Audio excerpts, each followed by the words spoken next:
First of all, Luke, another hard-fought victory today.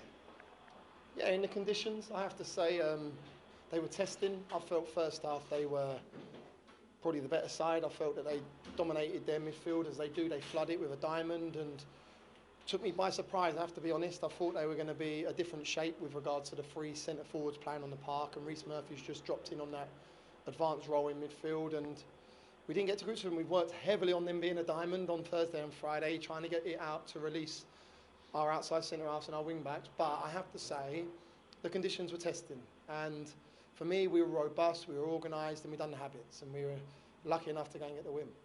What was your take on the goal? It seemed like Yeovil were perhaps not. Maybe they were thinking there was a free kick in the build-up. It was a coming together. I've got to be honest. It was. You could see him given. I have to say, if it was given, you probably can't argue it. The fact that it wasn't, our boys didn't stop. If you look at the run from Matt Reed that come under the ball, you don't know, Luke Wilson, don't know whether he's coming or going, and the running behind from Cabs to stretch him was fantastic. And in the ball, I've got to be honest, the ball was a match-winning ball. Kane Smith didn't have to change his stride, put it on the money for Cabs, and yeah, the finish was superb. And I felt that defensively we was very strong. I thought Jamal Fifield was hands down the best player on the park by a country mile, and he's had 2 weeks that I've kept saying to him, keep doing it, keep doing it. He's been consistently superb, and today I thought he was outstanding. It must be tough, or I suppose it's what being professional football is like for people like Jamal Fifield, because you've got Dave Stevens on the bench there, clearly wanting to get on the pitch as well.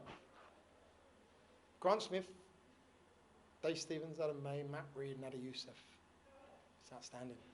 Kieran Murtagh, Justin Shabu, Ricky Shakes and Danny Woodards. I think the work that the CEO, the chairman, myself have done in the last 2-3 weeks in bringing them bodies in has been superb. They're a close-knit group, real close-knit group. They want to work hard for each other. I think there's a mindset now, and I said to him, park that. I said to him after Stockport, go and enjoy it, because we had a 2-week break. I said, after AFC Files, go and enjoy it, because we had a 2-week break. I don't want him to enjoy it tonight. I want him to enjoy it until about 8 o'clock, then realise we've got Aldershot on Tuesday, and we need to make sure that that 3 points is fundamentally important when we go to Aldershot. And you mentioned Kieran Murtagh not available today. What's the latest with him? Had to have an operation on his scaphoid. 4 to 6 weeks. We're hoping that he could be back for us. Massive miss. I thought Adam McDonald come on and done really well. He's got greater passing ability, Macca. Does he have the power and presence of Kieran Murtagh? No, but he's a different sort of build. He's just gone and played Yeovil Town on a blustery day and gone and got himself a win. So I have to give credit to him also being in the wings for large periods of the season. But yeah, we've got Jabu coming back. Kieran Murtagh will come back probably back end of March, early April, and Ricky Shakes and Danny Woodards that were an extension of the management team today, and I think they were fantastic for me, Vic, Cameron, Martin and this football club. Were you surprised, considering the striking talent on display today? Obviously Murphy went off at half-time, but were you surprised there weren't more chances for both teams? No. They've, since playing them down at their place, they've won 4, drawn 8 and lost 4. That tells me they're tight fixtures and they're always in games of football. We haven't hit anyone for 5 and we haven't really been hit for 5. Stockport 4, yeah, I get that. But in terms of, I said to the management team, if once we finished a meeting on Friday, that would I be surprised if they do us 5 or we do them 5? Yes. Would I be surprised if it's going to be a 1-0, 0-0 or 1-1? No. I felt it was going to be a tight affair. They had a couple of chances that they didn't take, half chances, and I thought Cabs done ever so well on the finish. And obviously Matt Reed brought into the group this week. We saw 25 minutes or so of him today. We saw all aspects of his game. Were you pleased to get him on? Yeah, listen, I've got Adi Youssef scored 24 goals last year in the National League for Solihull. I've got Matt Reed that has won the National League twice over. I've got 2 lads in Tyrone Marsh and Cabs that are currently top 5 in the National League standings in terms of the goal scorers. So there's 4 proper strikers. When I was at a club and the manager brought in 3 or 4, as a player, you go, it's on. So if I'm not on my game, someone else is in the wings waiting to take my shirt. So it breeds competition.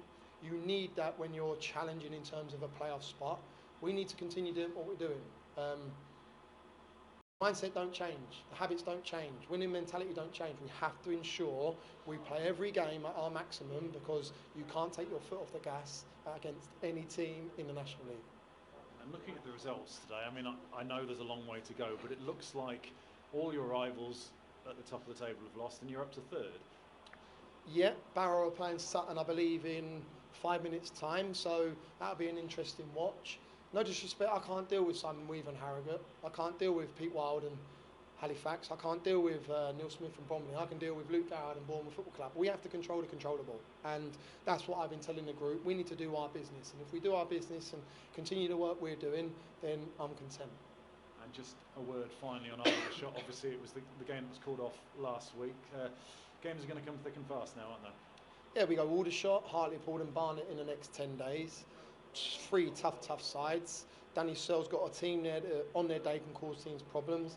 They've got personnel in their ranks that are being courted by league clubs, and we know that they're not going to be easy. They go to their gaff. I don't know how they got on today. So whether they won, draw or lost, they need 3 points for their own agenda, as do we. So we need to make sure that we come to work on Monday.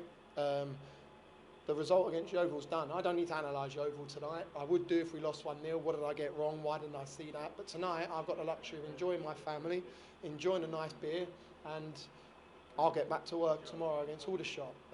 No stone unturned. We'll respect Aldershot, Chorley, Edfleet, Barrow, Harrogate, whoever it may be that we face in the remaining 13 games.